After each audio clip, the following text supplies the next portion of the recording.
આજે આપણે ગૌને રાષ્ટ્રીય પશુ બનાવવા માટે મથીએ છીએ, પણ એ રાષ્ટ્રીય પશુ તરીકે પણ જો ગાયને તમે માં તરીકે ન માનો, પણ પશુ તરીકે તો એને રાષ્ટ્રીય ઘોષિત, પણ એ પણ જો સ્વીકાર નથી થતું, તો આ કતલખાનાઓ અને સ્લોટર હાઉસીસ જ્યાં સુધી ચાલશે ત્યાં સુધી ધીમે ધીમે ધીમે ધીમે જો આપણે સેવા અને સંવર્ધન, સેવા જે જીવિત છે એની અને સંવર્ધન જે આવનાર ગાયોની પેઢી છે એનું, આ સેવા અને સંવર્ધન જો આપણી ગૌશાળામાં નહીં થાય તો ધીમે ધીમે ગૌવંશ સમાપ્ત થઈ જશે.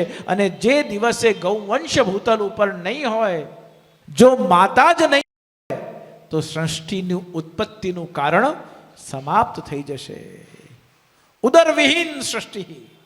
ભય કેવો છે કે ઉદરવિહીન એ સૃષ્ટિ કે જેનું ઉદર નથી, જે જનન કરી શકતી નથી, એવી સૃષ્ટિમાં ગૌવિહીન સૃષ્ટિમાં આપણે પહોંચી જઈશું.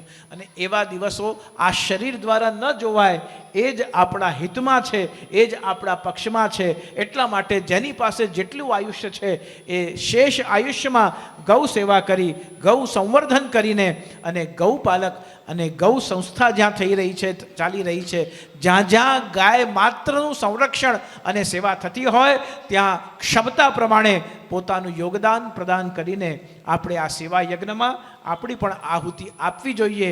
એવી શુભકામનાઓ, એવી પ્રભુ પ્રાર્થનાઓ આપ સૌ માટે કરી આ ગૌશાળાના અને મંગલ સેવા ટ્રસ્ટના સૌ ટ્રસ્ટી મહાનુભાવો આપ સૌએ સ્મરણ કરી મને બોલાવવામાં આવ્યો. આપ સૌએ બહુ જ ધૈર્ય રાખીને અને ગૌ ચિંતન કર્યું મારી સાથે, તે માટે મારી પ્રસન્નતા વ્યક્ત કરી. અંતે આપ સૌના અંતરમાં બિરાજમાન ગૌપાલક ગોવિંદના ચરણે મારા શબ્દ પુષ્પોની પુષ્પાંજલિ અર્પણ કરી અને મારી વાણીને આજના સત્સંગને વિરામ આપી રહ્યો છું. બોલો કૃષ્ણ કનૈયા લાલ કી જય, સત સનાતન ધર્મ કી જય.